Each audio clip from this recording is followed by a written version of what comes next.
So welcome everyone. I'm Stephanie Odell, and this is our the Hand Project event coordinator orientation meeting. So thank you all so much for being here.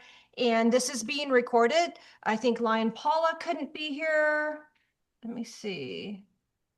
Everyone else is here. So hi, Paula, this recording's for you. But there are other clubs that are interested also. So that's one reason why we're doing a recording. I hope that's okay with everyone. And then let's just go down the line. Frankie, Ed, Nancy is who's on my screen. And then Harry and Mahesh and Melissa. So please introduce yourselves. Hi, Frankie Davis. I'm from New Mexico, and we partnered as well with Line Paula from Idaho to take two extra hands. By the way, Line Paula is hosting Wisdom Wednesdays. That's why she can't be on here. Just left that meeting to come here. I'm Ed Cordes from Corning, New York Lions. I'm a past international director and really excited about this project. I've been looking forward to it since I first learned about it on WhatsApp. And I'm Gail Cordes from Corning.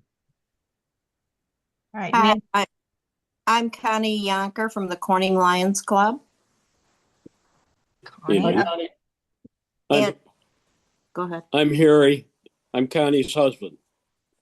Oh, okay. All right, Rick, welcome. Nancy? I'm Nancy Bragg from New York. And what club? Corning Lions Club, yay. All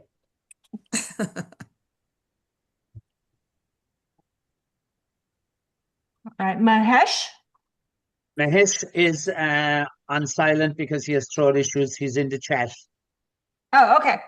And then Melissa? Hi, I'm Melissa Montopley. I'm from the Corning Lions Club in New York. Great. And then I would like to introduce everyone to Chris Gulley.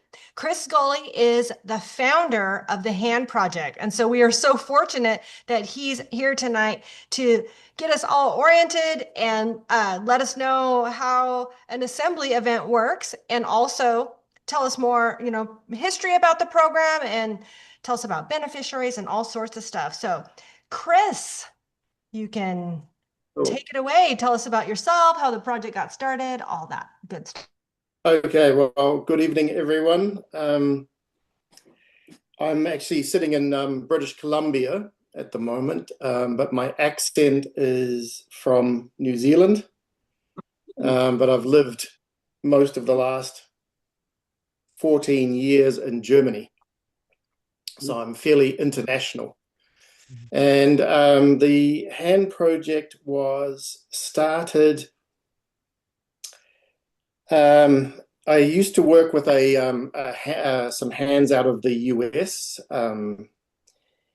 and I was working with them for a while until I saw the shortfalls and the problems with integrity with these particular hands. And so the Hand Project was born from that experience. So I was fitting hands a lot in India, and could see the issues with those. So we've started up the Hand Project, and the Hand Project has grown to the point where we fit around about 4,000 people a year in, I think it's about 11 countries at the moment, mostly focused in Africa.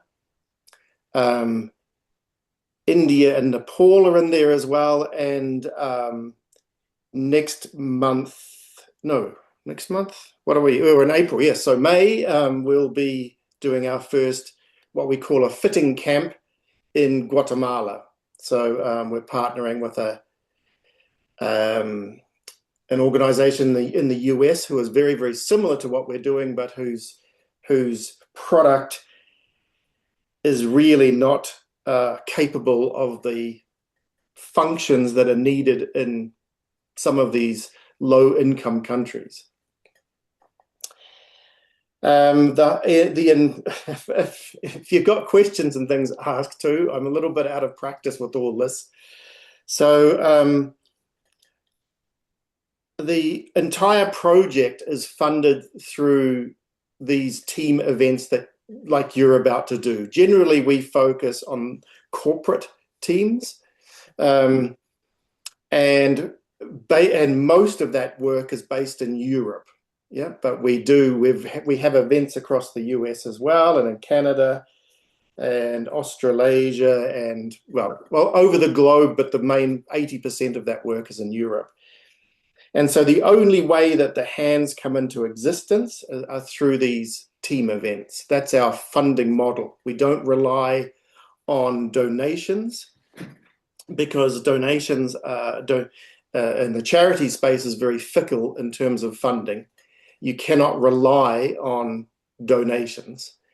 And in this way, we get enough hands fed through to us from these events that we have enough to distribute. However, and if I tend to ramble and get a bit lost, a bit sidetracked, so bear with me.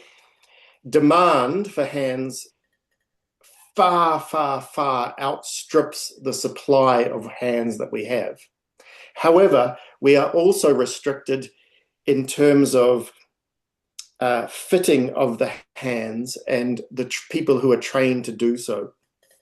So putting a hand onto a beneficiary, so if we take Nakavale refugee camp in Uganda, which is where the hands from the Lions Club went last time, to fit a hand on an amputee there requires skill. It's not simply you go along and just stick a hand on someone and that's it. Every single hand or every single beneficiary that we work with gets a custom-made socket. So the socket is the part that attaches to the person. So every single one of those is custom-made, and we can fit people who have been amputated through the wrist right up to what we call a four-quarter, which is where they've lost their entire collarbone, and they have basically a 45-degree angle coming off the base of the neck. We can fit all of those people, but it requires skill. So we've developed a team of orthopedic technicians, mainly based in African countries, so a lot from Tanzania, Uganda, Ghana, South Sudan, Ethiopia, Somalia. And that core team of people are our fitting team. And they travel around Africa, and they also travel to the subcontinent to fit hands and to train other local orthopedic technicians, because the objective is to have this very sustainable. So it doesn't require Mzungu, which are white people, to travel from the US or Europe or wherever to fit hands on people in these places, where it needs to be far more sustainable than that. So that's kind of how that's part of the history of all this. And as an example of what's going on, so we have a fitting camp in the Serengeti in Tanzania at the moment. We have a team of, I think, 9 people there who are there for 8 days. And in those 8 days, they will fit 250 beneficiaries. So we have a local coordinator there. And the local coordinator takes registrations of people. So people find out about the hand project by word of mouth or by radio advertising or various methods, but it's quite difficult to actually mobilize beneficiaries. So our local coordinator will coordinate these people.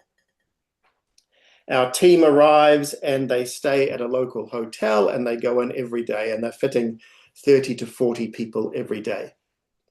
A fitment on an individual, depending on the complexity, takes somewhere between 30 minutes to an hour and a half. And what they end up with are 3 hands. So they get this mechanical hand, which is what you'll be, I'll better put a bit of light on this. This is what you assemble in the events you're going to be doing.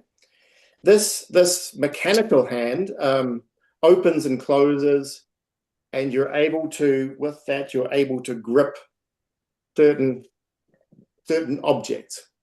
It's purely mechanical, and it's operated by using your residual hand, your remaining hand.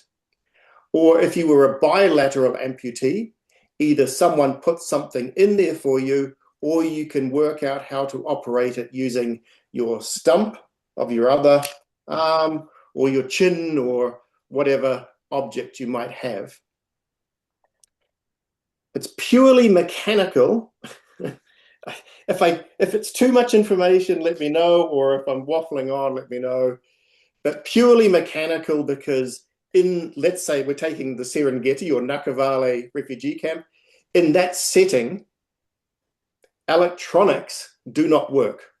They might work for a few days, but they will break down. They will get damaged. They'll get wet, whatever it might be. So purely mechanical is definitely the way to go. And the other good thing with mechanical prostheses or hands and arms is that is the weight. So the biggest complaint you'll ever get from an upper limb amputee is the weight of the device. So if you can imagine walking, I work in kilos, so whatever. If you imagine walking around with 2.2 pounds, or I think is a kilo, 2.2 pounds on the end of your arm the whole day, it gets very, very tiring. It's very tiring for the neck and the back. So we do everything we can to keep our weight as low as possible. And we do by far have the lowest weight of any sort of prosthetic that it's available. So they get this one, the mechanical hand, and the mechanical hand is made for things like writing and eating and sort of not so strenuous activities. They get that. They get this thing here, which is a game changer for many, many people. And this is called a cam tool. And it's named after a guy called Kamanzi in Uganda who designed this. And with this, this attaches to the end of the arm, just as this does, so that same fitting. And with this, people can use a shovel, a wheelbarrow, because most of these people are working in some sort of agricultural job or looking after their land, and they can dig with a hoe. And this is an absolute game changer for many of these people. It doesn't matter what it really looks like, it's the function is the key thing. So we focus 80% on function and 20% on form. So that's a huge thing. In terms of form, they also get a cosmetic hand. So we have these in 5 different sizes, and obviously left and right are extremely light. There's no function in this, but enables people to look normal out in society. So there's a huge amount of stigma attached with disability in many of these countries.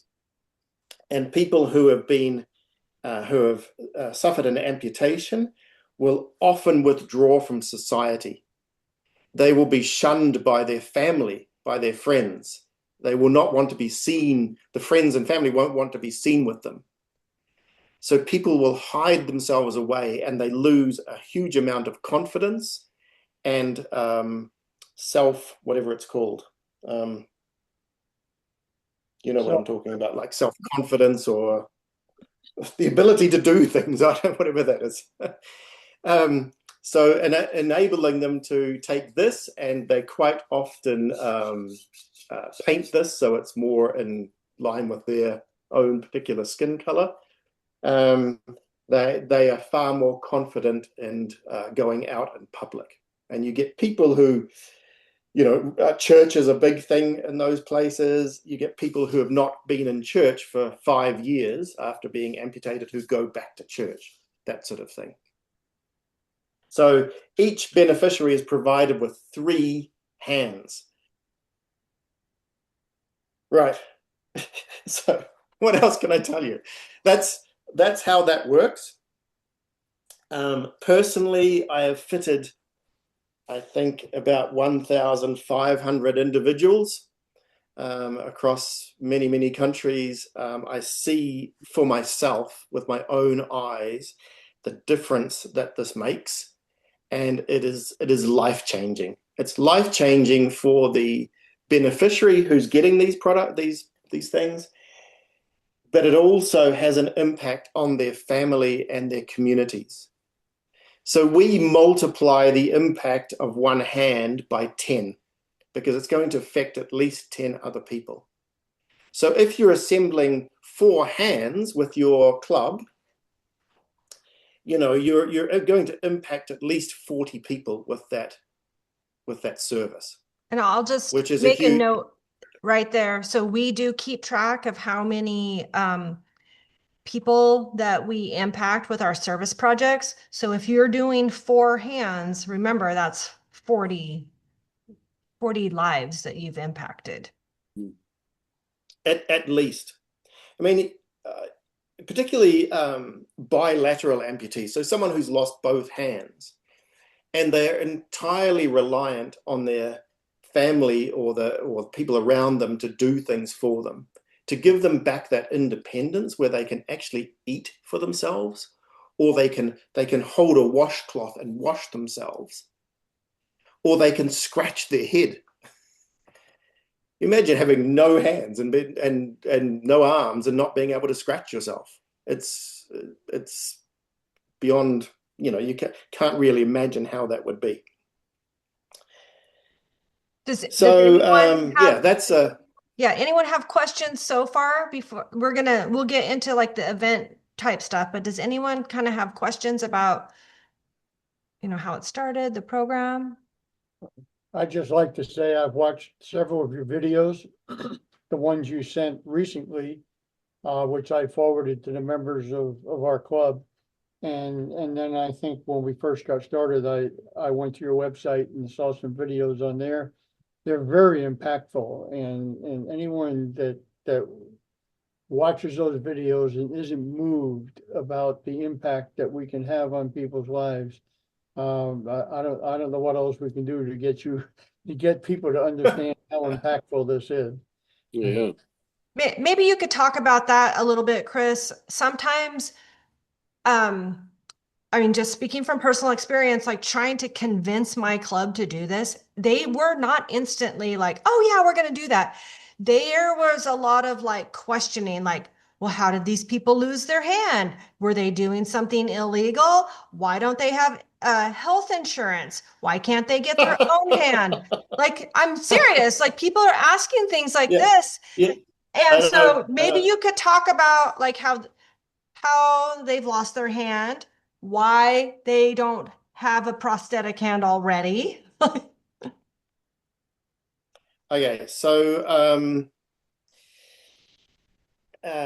there are the estimate is about 3 million upper limb amputees in low-income countries, and only about 5% of those people have access to getting a prosthetic hand, but only a fraction of those people have enough money to actually buy one. So a simple non-functioning cosmetic hand and some sort of socket is going to be around about $500 to $700.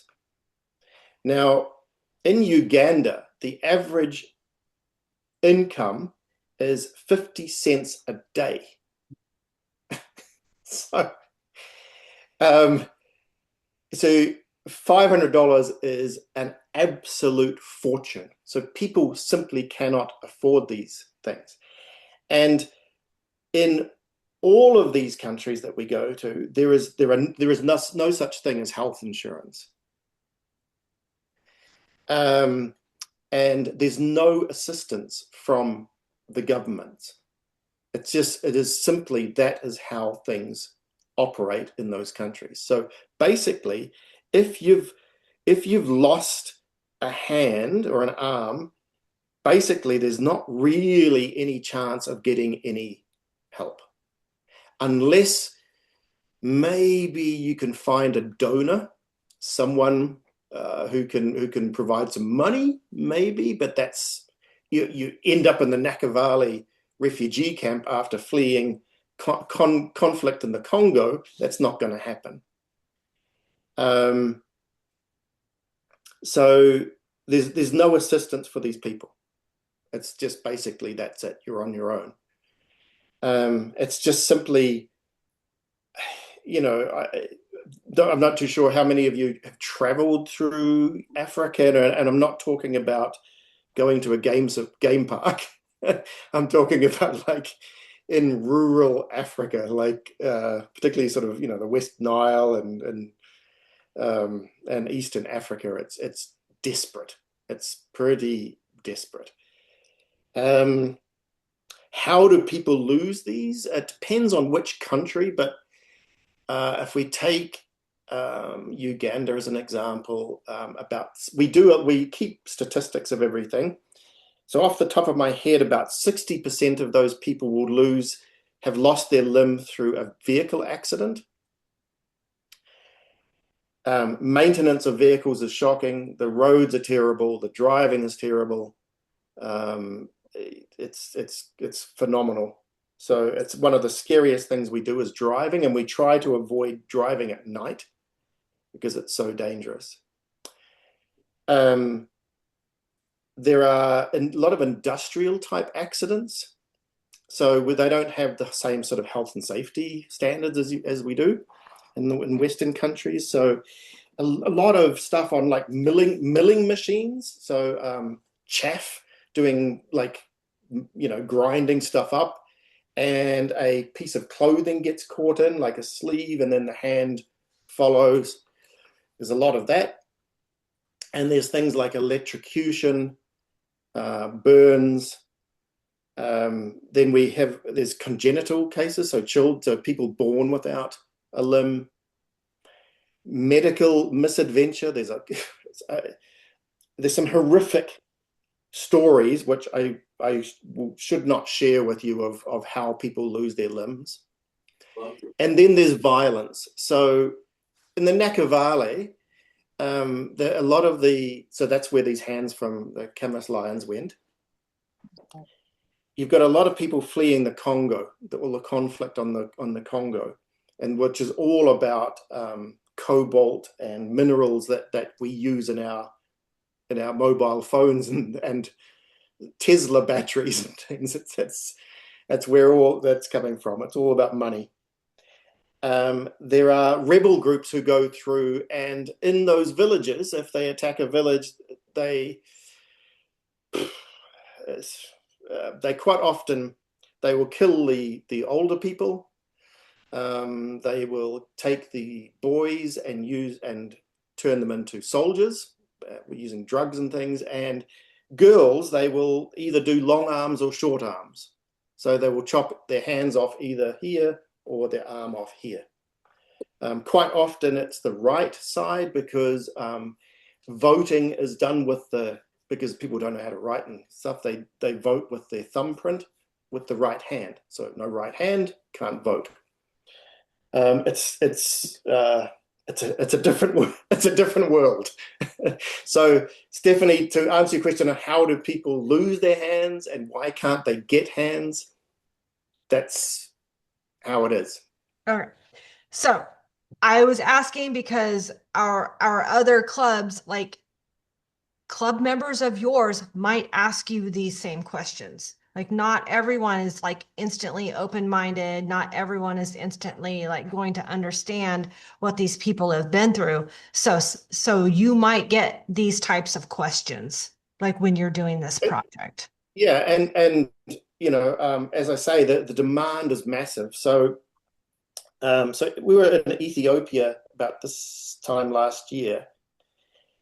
We fitted 680 people in 2 weeks, and that's the tip of the iceberg.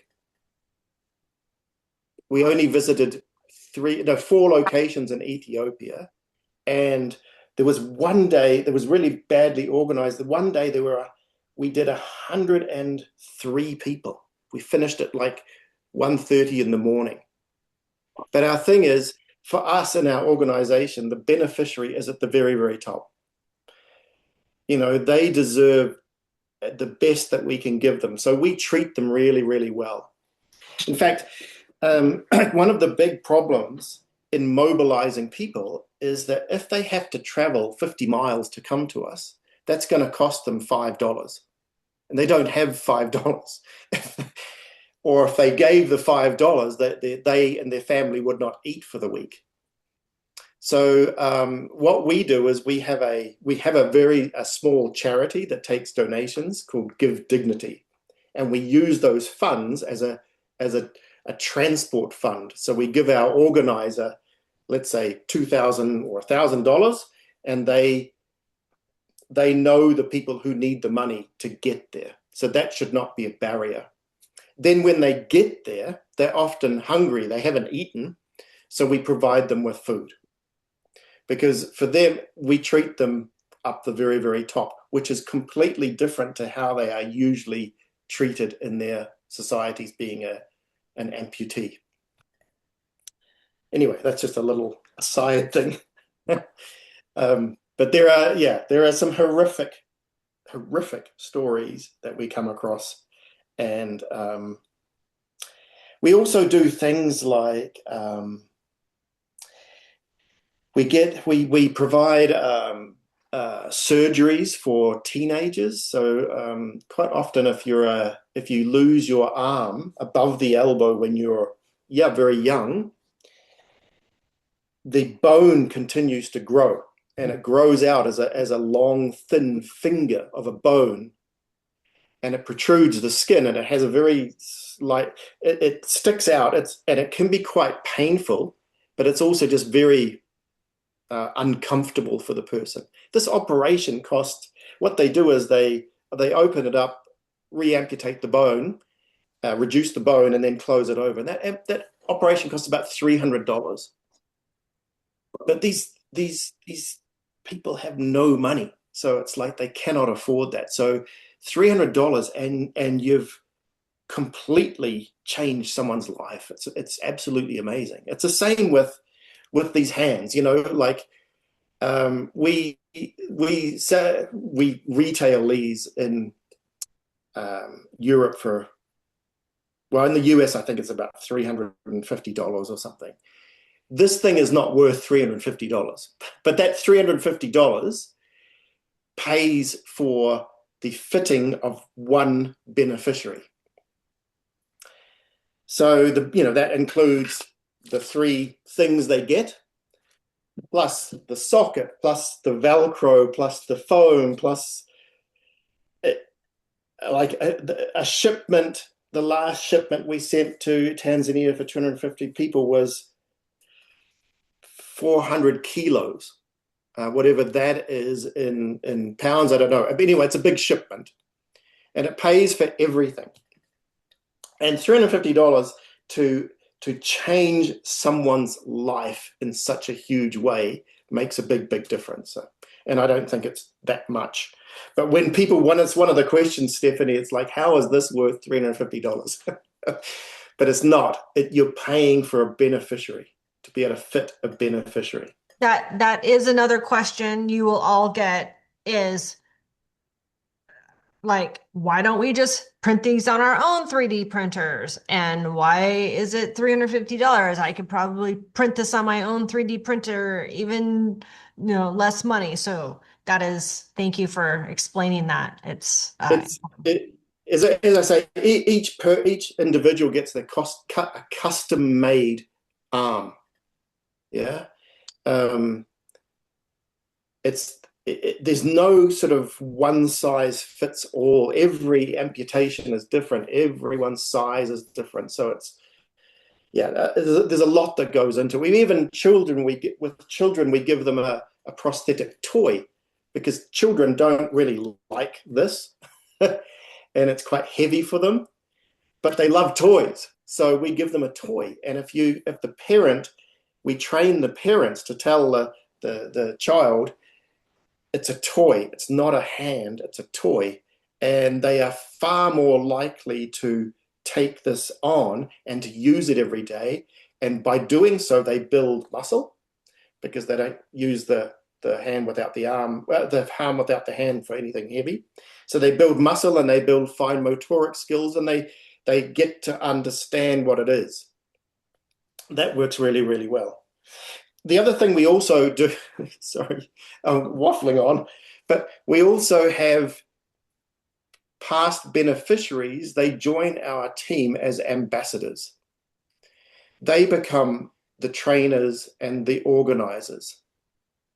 And that has been by far one of the most powerful things from my perspective. I can train a new beneficiary on how to use these things from here, but I can't train them from here. And we have our past beneficiaries training new beneficiaries. It's amazingly powerful.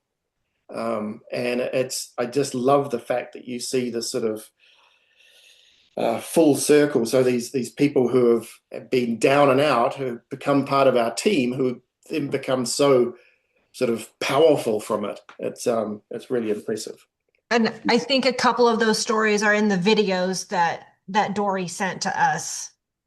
Yeah, there's Kamanzi, who was the guy who designed this. And there's Veronica, who's our ambassador in Tanzania. Tanzania? Yeah. Yeah, her, like her husband chopped her hand off, because he was not happy that she was earning money. Yeah, to hear So Veronica lost how it is. the man over and cut her hand off. Oh Okay. yeah. So how does should I talk about how the event works? Yeah, I don't know if it would help. We all have that instruction sheet. I don't know if anyone printed it or has it, but would it help to display that instruction sheet and kind of go through it? I'll show you what I'm talking Good. about. Yes, please. Yeah. I haven't seen it for a long time. We'll find Hi, out. Paula. Good to see you again. Oh, Paula's on. Paula, do you want to introduce yourself? This is Paula. I think she's there. Yeah, yes, thank you. I'm sorry I am late. I was doing a little thing over on Wisdom Wednesdays this evening, and so I couldn't make it. But I am Paula Turner. I am from Southern Idaho, and some of you know me and some of you don't, but it's very nice to meet all of you. And I am glad that I could make at least part of the meeting. All right, we're just getting into like the details. So, Chris, I hope you can all see my screen. Thumbs up, see my screen. Yep. So I was thinking maybe we could kind of go through this document. Sure. I haven't seen it for a long time, but I'll give it a try. All right. It's got the new branding. It does, yeah. Okay. So did everyone get the WeTransfer download? Yes. Okay, very good. So this was in that, it's the event guide. Page 1 here is just basically, thank you for choosing to be a part of this. You really are going to change someone's life, and not just one person. You will probably change the life of a whole family, if not a whole community. So thank you so much for being a part of it. All right, Chris, do you want to talk about, material list? Yeah, I mean, so when you receive your pack of stuff, you've got the kit set to assemble this mechanical hand. And you've got what we call a handbag, which is a white cotton bag. And the hand gets delivered in that bag. Yeah. And the assembly manuals are, from my perspective, they're pretty straightforward. It's nothing really too difficult. The koozies are, I don't have I one just want to here, say one thing about the unfortunately. assembly manuals. Sure. When the shipment came to us, there was water in the bins, like standing water. So Oh my some of God, yeah. the assembly manuals got wet. So they don't look Oh, okay. perfect, but they all, I mean, they're still legible and stuff, but you might think like, oh my gosh, like what is this thing? Like they're not, they were brand new when they got sent to us and they got wet in transport, but we are not going to complain about that, right? The They ones might. that came I this could, morning were fine. if you need it, I can send you that as a soft copy, and you can. No, they're all perfectly legible. They're just Okay. like not pristine. That they got Okay. wet Well, during delivery. one of our big things is sustainability. So we actually reuse stuff a lot, and so some of our stuff doesn't look brand new because why, you know, people should be able to put up with something that doesn't look perfect because it's why reprint everything. But anyway. And also, I just wanted to say the greeting card and piece of paper might have also got wet. Piece of paper is not a big deal. The greeting card, That's not so. yeah, Yeah, we kind of made our that's own not so. greeting card. Yeah, perfect. Yeah. So the greeting card, I think it talks about it down further. Yeah, it does. So anyway, let's just keep on going. But there Okay. should be a spare parts little bag in there too somewhere. I have a question about the because spare parts. May I? go for it. I watched your videos about the things that could go wrong. And one of them was the springs that, number one, you don't push them in, you thread them in, and then you had a pin that damaged the spring, and you said if the spring is damaged, just throw it away. I'm making an assumption that there's extra springs in that spare parts box. There certainly is, yes. Okay. It certainly is. So part of our sustainability is that our kit sets, as well as the cotton bags and the gluing of these grips on the fingers of this particular thing, that's all done by disabled workshops in Germany. So it's all, when I look at this whole project, we've tried to do everything as sustainable as we can. So this also provides work in those disabled workshops. So, but sometimes the kit sets aren't perfectly complete. So if you're kind of going, oh, you know, there's this part missing, that it could be that, but there should be enough spare parts in there to in case of that eventuality. Okay. Keep going, Stephanie. We'll see what happens. Right, yeah, if I was doing this, I would just say, hey, welcome, and let's get together and watch this introduction. And the introduction video is like, I think it's about 8 minutes long or something. It's pretty precise. So and then you start assembling these. And there's also that laminated piece of paper that tells you like how to set up each of the tables. So I don't know if that's also in this, but like we have each table set up ahead of time.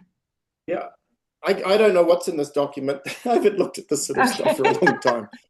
But one of the things we don't like to do when we run events is to have everything on tables in front of everyone at the start, because people start fiddling with things.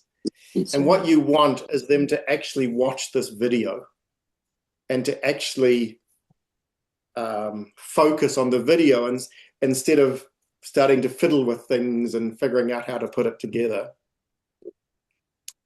We also use trays, like have the stuff in a tray and then we watch the videos, and then when it's time, we put the trays out. Yeah, perfect.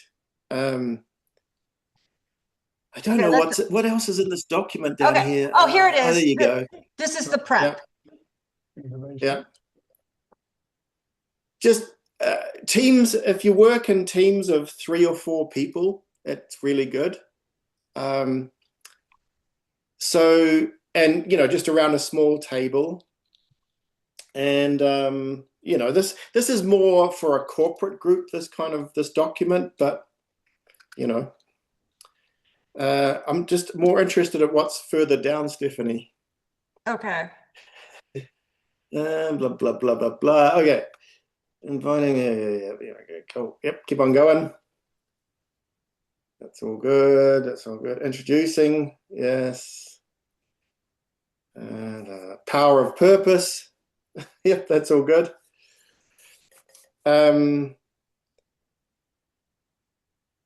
So yeah, so there's the thing is there's a help desk video, and Ed, you've watched that, which is fantastic. I recommend that anyone who is organizing this either watches that or gets someone who's a bit technical to watch that video. And that video covers I think the 3 or 4 main problems that we have experienced when assembling these hands. Yeah.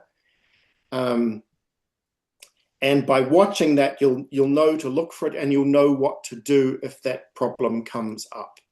Or if you've got the video there on a laptop or something, and you encounter that problem and you go, oh, I can't remember how to fix it. It's all there. And the other thing I'd like to say is that even if you do break something and you're going, oh, you know, we've ruined this hand, we check everything. And if something is not working really well, we'll replace it. Sorry, Stephanie. I was just gonna say at our events, we usually have like more people there than what's needed to actually do it. So we have like technical people that are like roaming from table to table to help people. And sometimes they might learn how one table did it, and then they can go to the next table and go, oh, they did this, you know, with this thing, or and there should be like some type of facilitator. So not everyone, like I've never actually built a hand because I'm doing other stuff during these events, like coordinating and things like that. Oh. Up above, you said to 2.5 hours average time. Is that with the assumption that each table is doing one hand? Yeah, and it's also it's also with the assumption that they're using those red things there. Right. So let me explain about those red things. I think it's further down there, Stephanie, in the list of stuff. The one that makes you feel like you only have one hand to work with. Yeah. Blah blah blah. Well, the reason Koozies, there we go. Is our club has agreed to do 8 hands. So when we set up an event, the people from the Corning Lions Club that are on the call know that we've been talking about doing this on some Saturdays so that we don't have a time certain where we need to stop and we can keep going. Gotcha, yeah. Also, it is not out of the question that we would have to do it in 2 events. It depends on how many people we get to sign up. Understand. So you can make it, you can always make it shorter. But so one of the things we do is we use these koozies, these red things. In actual fact, we just have a whole new design of this coming out. But so these will be some of the last events using those ones. But the idea behind this is, as you said, Ed, is that people put them on and we try to get them to put it on their dominant hand for two reasons. The first is it really means that you have to work together, and it's a good team experience to work together, and it's 100% doable if you work together. But probably the main thing is, the other reason, and the main reason from my perspective, is empathy. So if you work with one hand and you just for an hour and you realize, oh my God, how difficult things are with just one hand and how you really rely on other people, this sort of connection with the person who's going to get your hand becomes much greater, and your understanding of the project becomes greater. So we really, really encourage people to do that. And that's far better from my perspective than you sit down with 2 or 3 other people and someone just sort of picks it up and starts doing it themselves. It's like, well, thanks for that. You know, how about me? I would like to actually be involved in this as well. And you generally get someone who's really technical, who sort of takes over and puts it together. But by doing this with those red things, it makes it a really cool team experience. But those red things get very hot. Sorry, Stephanie, go for it. The other thing we do when we put the teams together, we sort of ask like that people sit with someone that's like not their spouse or not their best friend, because this is a really powerful like get to know each other event. And we also invite people that are not Lions yet to experience this. And we try to make the teams where it's some new people on each team. Spouses are separated. If we invite a different club, we like split them up on one team, because the teamwork and the cooperation and then the celebration of when they're done, and then the artist that decorates the bag, which we'll talk about later, it is like this bonding moment. It's really hard to explain to you. And then later, when you see your hand fitted on someone, that team experience all comes back. So when you're creating the teams of people who are going to be working together, that might be something to consider as well. I was going to say something earlier about this. We also invited the newspapers to this, and the newspapers published this story. This is such a powerful story that they were taking pictures, they were learning about it. So really try to use this also to spread the word about this wonderful program. So team building, bonding, getting to know people you don't already know, and public relations too. So the koozie's great, wonderful thing, but they get very hot and sweaty and people complain. And I say, well, if you lost your hand, you'd definitely have something to complain about. So just get on with it, or just put your hand under the table and take it off and put your hand under it and just work with one hand. Just, and you see people's fingers come through the hole in that thing when things get difficult. And I've never seen someone's stump suddenly grow fingers. So we really encourage people to use that as people who do that and they do it properly come away with far more from this experience than those who don't. And that's, for me, having run hundreds of events with thousands and thousands of people, I really see that for myself. And I think this is one of the things, like if you can build that empathy and that understanding, it also impacts, and Stephanie, I know you've probably seen this, it impacts your own life. Because you realize, oh my, goodness, how good have I got it, compared to someone who's getting this hand. So anyway, yes. Onto the bag. So assembling the hand. There's one thing which is in the assembly manual, which is very, very important, and that's how to open the fingers of this mechanical hand. I don't know if I've got a good background here, but perhaps when we get back on full screen, I can show you. Oh, it's right there. So this hand, if you pull these fingers down, these movable fingers, you'll destroy the hand. Yeah, basically. So it's opened by pressing down on it. It's hard to see, but it kind of opens up.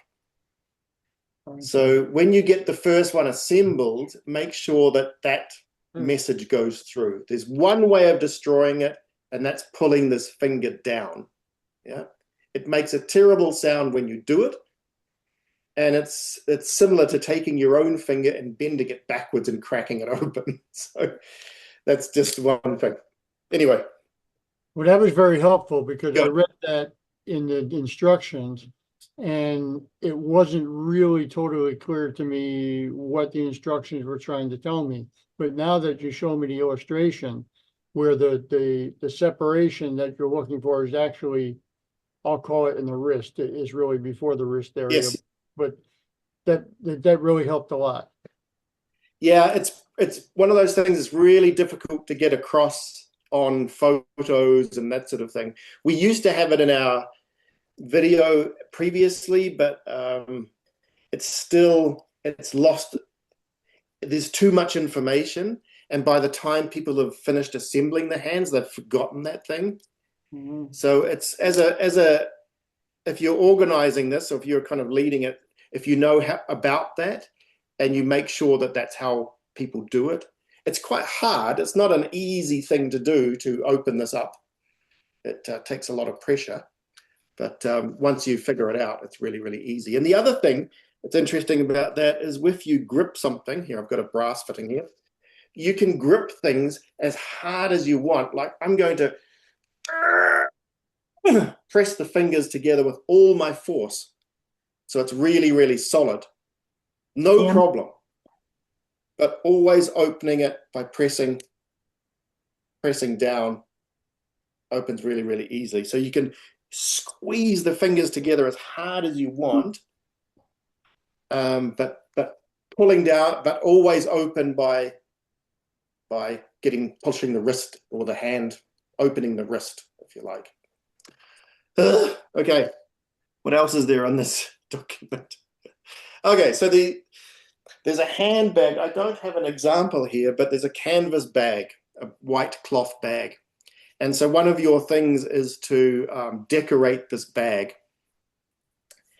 And there's Sharpie pens in there. And it's always good to put a piece of paper inside.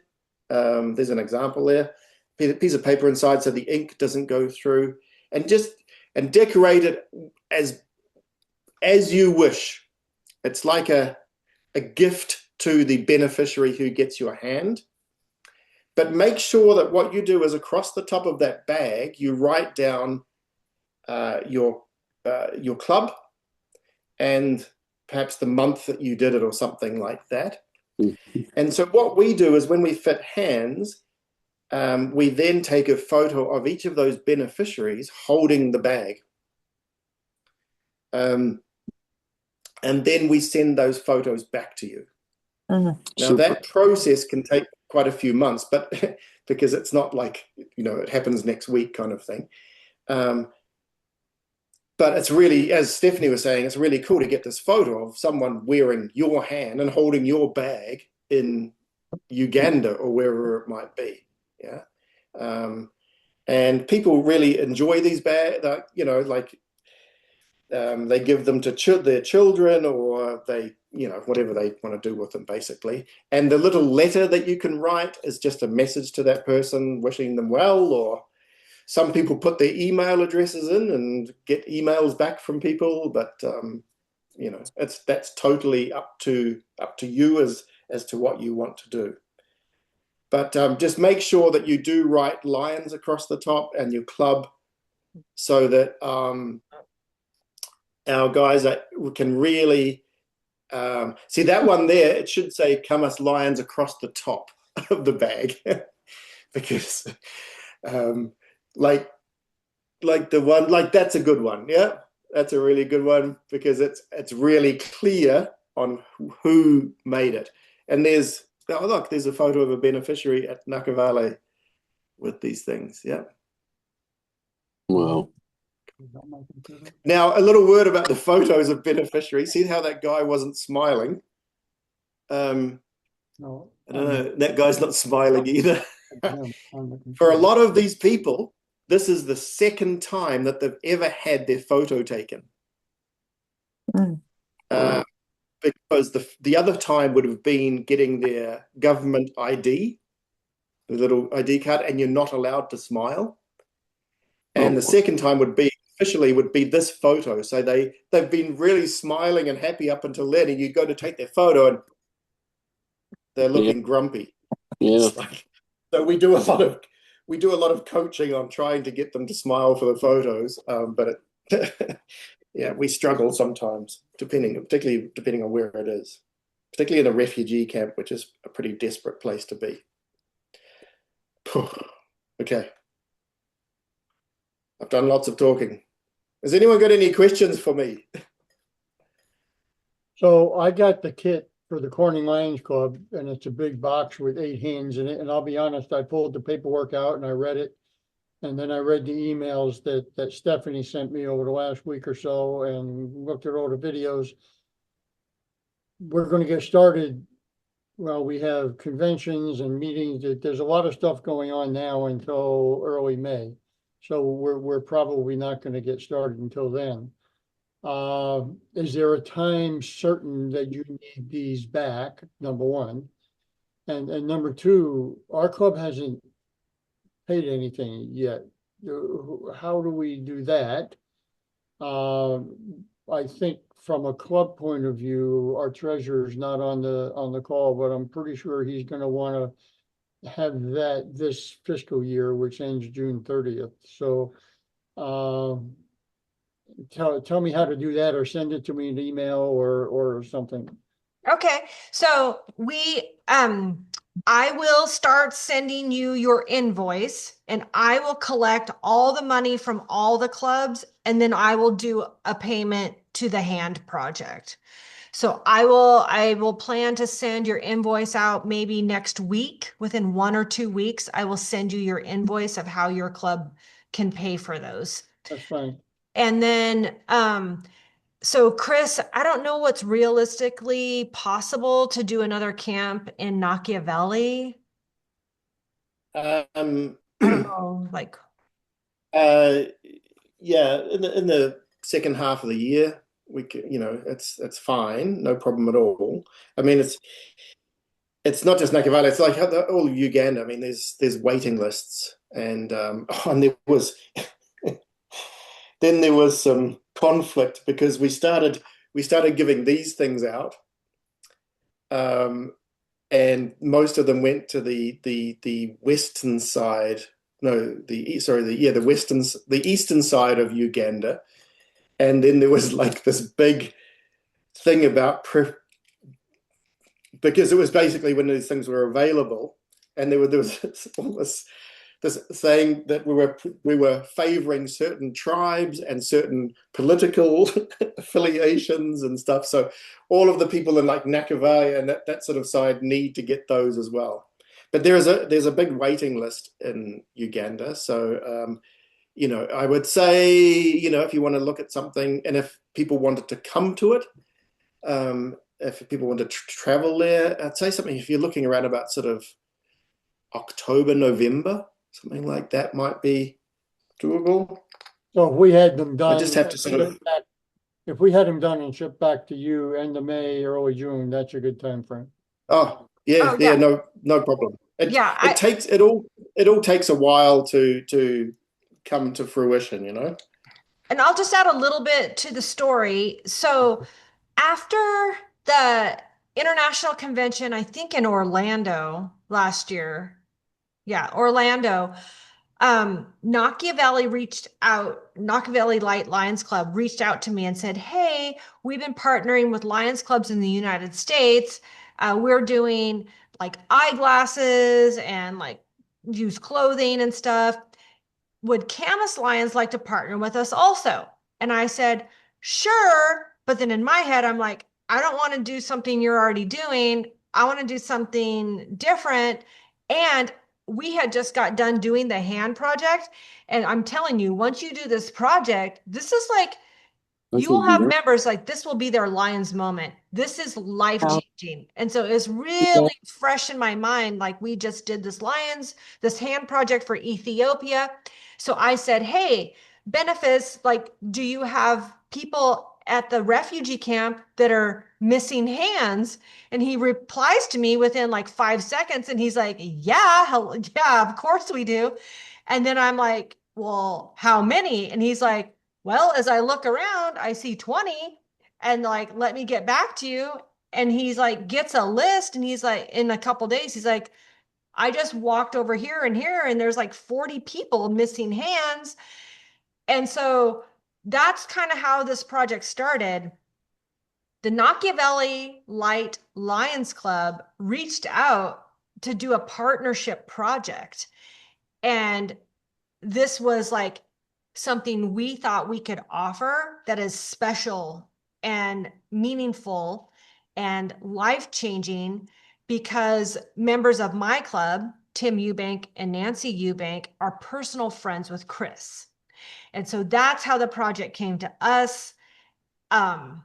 So like it holds a special place in my heart because I sponsored Tim and Nancy Eubank. I said, "What is something you want to do?" Nancy's like, "We want to do the hand project." And I was one of those people that I was like, "What are you talking about?" She's like, "We make prosthetic hands for people who don't have hands." And I'm like, "What? Why don't they just get insurance and like get a hand?" And she's like, "No, you don't know." Like, so she had to convince me. And then once I understood it, we had to convince our club, and it was not quick. Like they made us jump through some hoops just to convince them to do this. So anyways, that's just a little background on how Lions clubs got involved with the hand project. And as you know, we have Lions clubs in 200 countries around the world, and some of these countries are fairly poor. And Machiavelli Light Lions Club, they're all refugees. They don't have a lot of money. They're refugees. They're living the refugee life. And so this is really meaningful work that we're doing. And I know I probably don't have to explain that to you, Paula, Frankie, Ed, Mahesh, you all just returned from India, right? Like some of these other countries, the needs are different than they are here. So again, thank you so much. It does make sense to me. Like the people that are on this call understand. Oh, Frankie, did I say Frankie? Like you were in India also. Like you understand the life is different in these other countries. And let me tell you, like life in a refugee camp is very different. So that's a little bit like if I had my wish, all of our hands, and I just wanted 40. Like, I don't know where I came up with that number, but I think maybe because we did 4, and I'm like, I can get 10 clubs to do 4. If we could get our 40 hands to all go to this Machiavelli refugee camp, that would like make my wish come true because we all get our pictures like with the recipients there and working with another Lions Club. And then there's another Lions Club in, I don't know how, Chris, you're going to have to help me. Jinja? Ginger. So Jinja. It's where it's the source of the Nile. They also have people that are missing upper limbs, and so they want to do this. So I'm thinking maybe next year we can all broaden the scope and get some hands for Jinja. And you're welcome to come along to these fitting camps if you so desire. If you want to, I hear if you, the accommodation at Nakavali is interesting. yeah, I was gonna say, if you think you want to go to Nakia Valley, I will send you. So Dory just sent me some pictures of what they call a road and what they had to travel on. And remember when Chris said some of the, like 60% of these are from car accidents? Well, You should, Nakavali, it's more violence, but anyway, yeah. but you should see the road they had to travel on to get there. And, it's kind of treacherous, I would say. Treacherous is dangerous, It's treacherous, but dangerous. I saw the picture of the overturned bus. yeah. Mhm. Paula.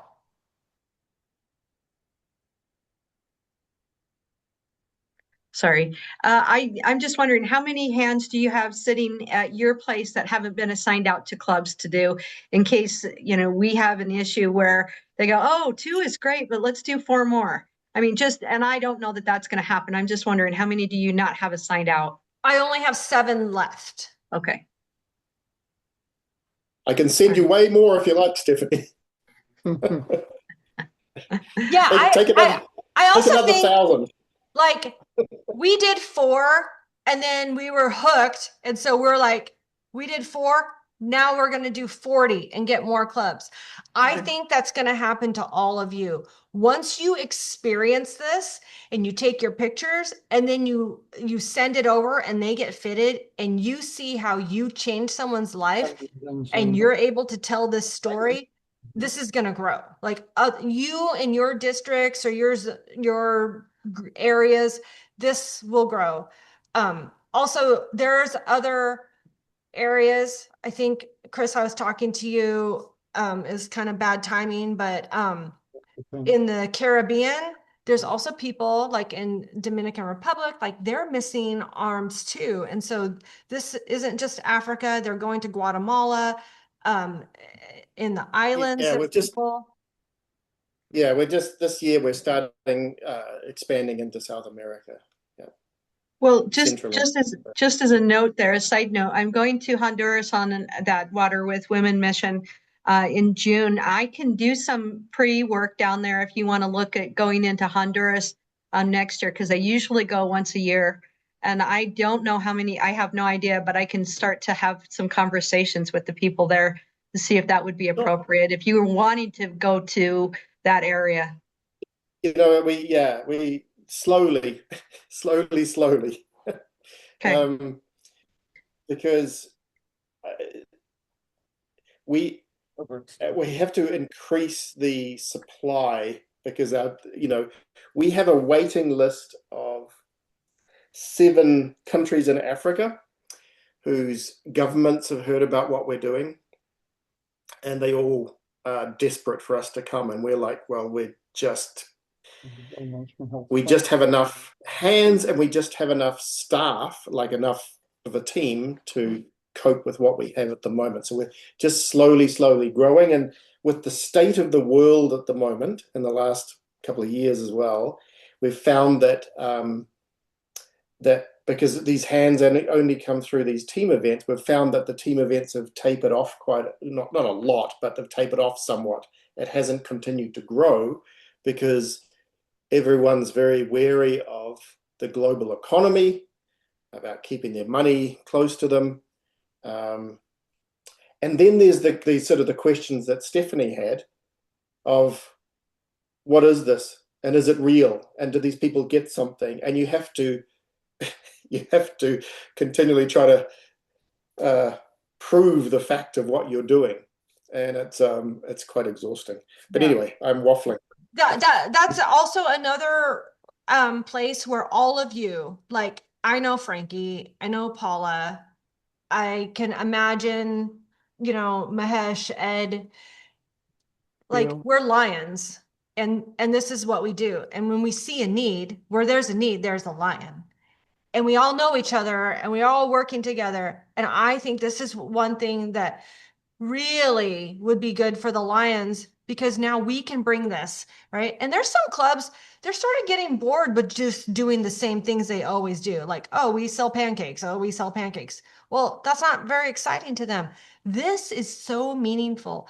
We have members in our Lions Club that have been Lions for 30 years, and they say this is the most meaningful thing they have ever done in 30 years of being a Lion.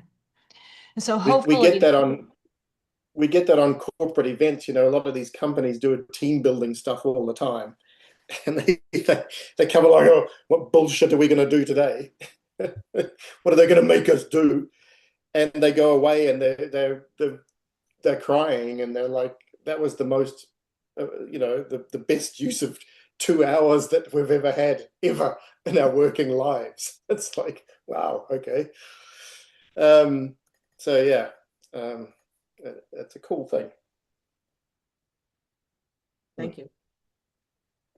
so out of curiosity, how is that Give Dignity Fund funded? That's through donations. So if people were feeling generous and they're on the event, I think on the assembly manuals or something, there's like a QR code or something to it. But we use, with US stuff, we use PayPal. And yeah, it goes into, but it's a German-based charity. But every cent in that goes to beneficiary transport, beneficiary food, and these operations for these teenagers who have, yeah. Is there, Oh, anyway.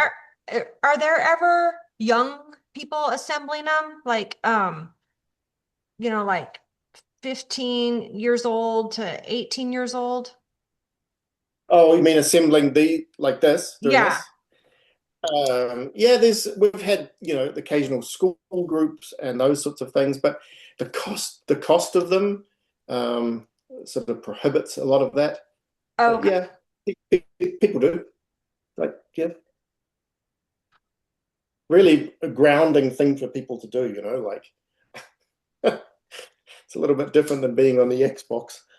and then, and I'm going to reach out to you again about like funding, like Give Dignity, because one thing that happens is like the transportation's really difficult. And then like the people come and like they're hungry and they don't have any food and it's a refugee camp. So there's like, they can't just like go down the street to Subway and get a sandwich or something. And so if there's like a need, like maybe we can encourage, a little bit extra so they can help pay for transportation and maybe, a little bit of food. Yeah, it's such an important thing. Like the people there, they just live from day to day. It's like we get up and we think, oh, what shall I eat for breakfast? Where am I going to go for lunch? These people get up and go, right, will I eat today? That's the difference. Will I earn enough to eat? Or is the World Food Program going to be there next week so that I can get my sack of rice for the next month? It's a different world. So I hate to say this, but I have a very important appointment early tomorrow morning, and here in New York, it's 9:45 right now. So Gail and I are gonna have to leave. Paula and Frankie, it is great seeing you guys. Mahesh, I see your name. I'm really glad you're part of this team. I've known Paul and Frankie only a month or two now, but Mahesh I've known for years and years, and all of us think the same way in reaching out to help people. This Zoom has been really very informative. I appreciate it, but I'm sorry, I really do have to go, so I hope you'll excuse me. Of course, thank you for your time. Yep. Good night. Good night. Thank you. And then I think we can all wrap it up unless anyone has questions for Chris right now. And I just want to remind you, we're all on the WhatsApp together. So if you have like questions or comments or anything like that, like we're all on WhatsApp together. All of us are on there. So just go ahead and reach out through WhatsApp. So any more questions for tonight? All right, I think we're good. So thank you, everyone.